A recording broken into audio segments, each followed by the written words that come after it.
이번 시간에는 머신러닝을 좀 더 구체적인 예를 들면서 설명하고 딥러닝과의 차이점에 대해서 설명을 해보겠습니다. 여러분, 여기 다트가 있는데요. 다트를 처음에 던지면 어떻습니까? 처음부터 정확히 가운데를 맞출 수 있나요?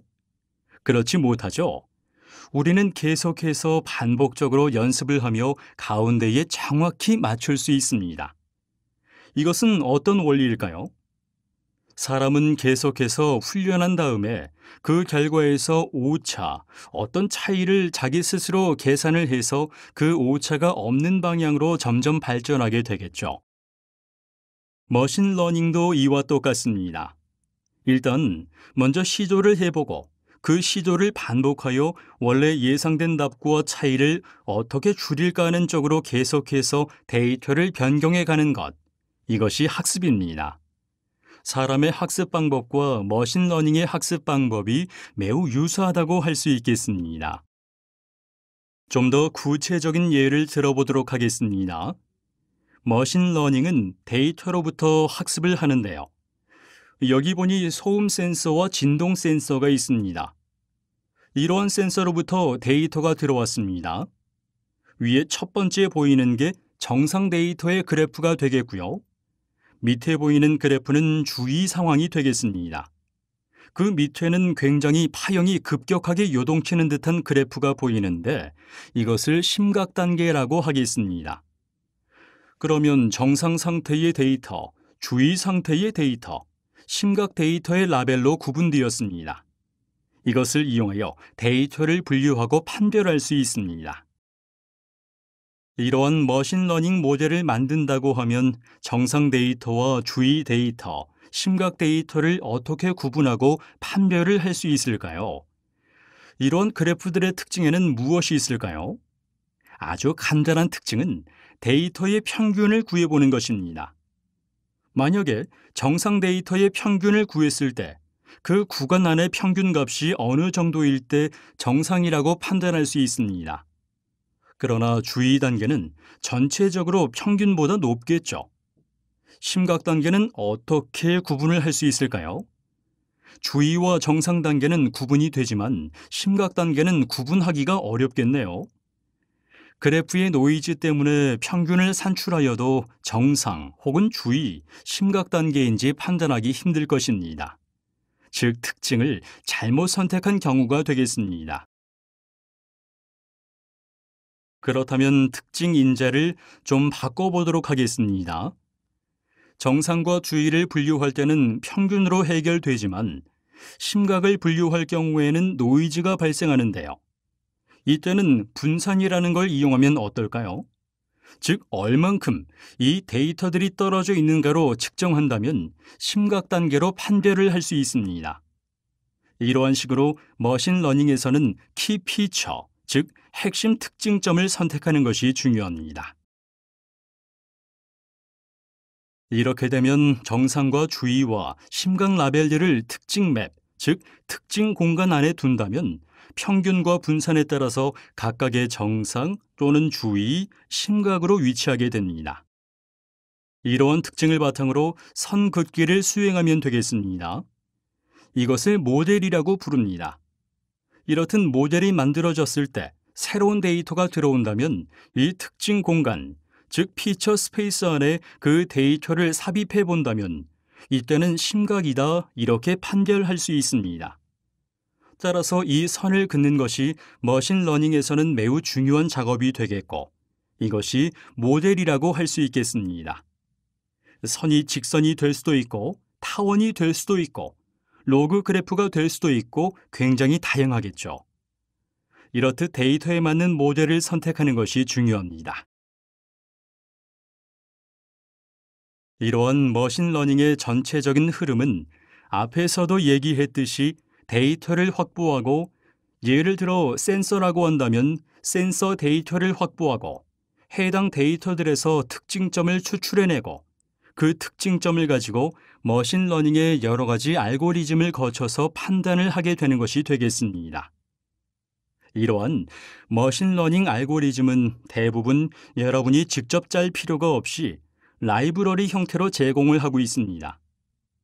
여러분은 특징을 무엇으로 할 것인가?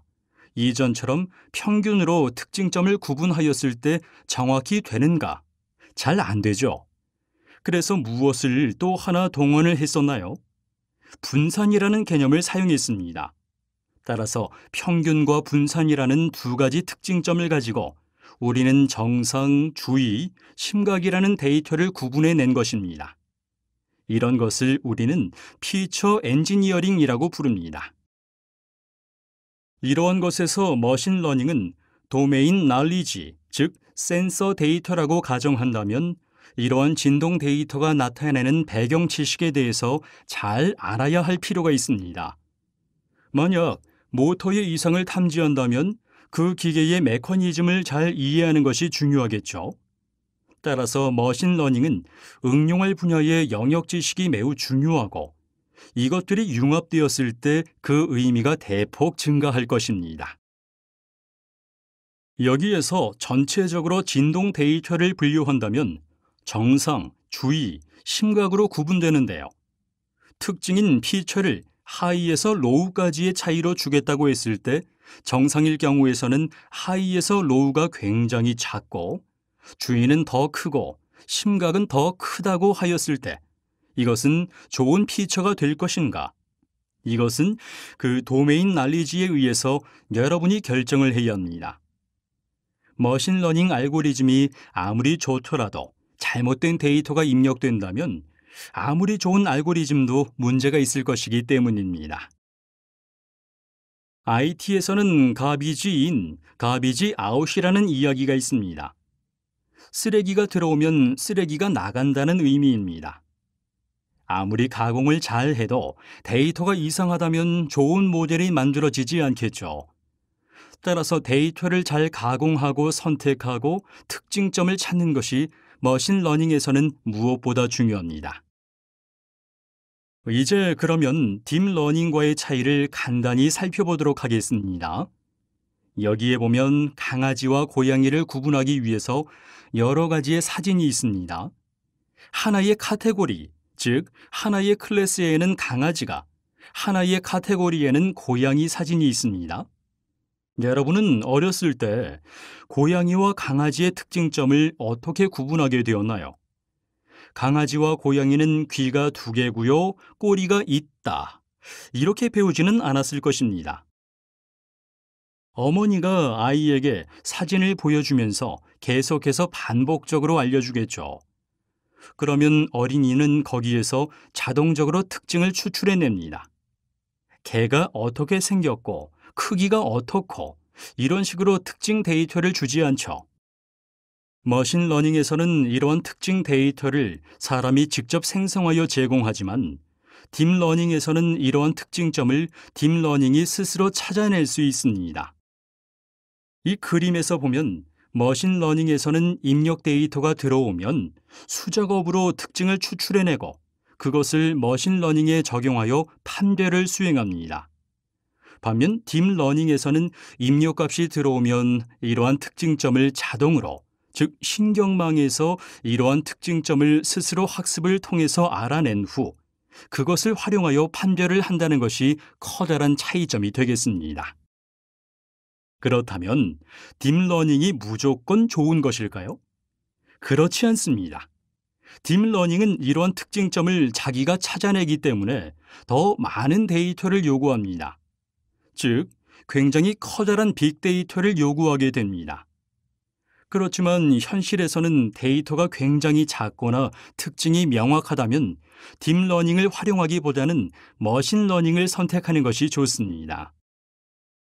반면 우리가 특징을 알아내기 어려운 데이터도 존재합니다. 전에 설명한 것처럼 이미지 같은 경우는 특징을 직접 정의하기가 어렵습니다. 이런 경우에는 딥러닝을 사용하는 것이 더 효율적일 것입니다. 이것으로 이번 시간의 강의를 마치도록 하겠습니다.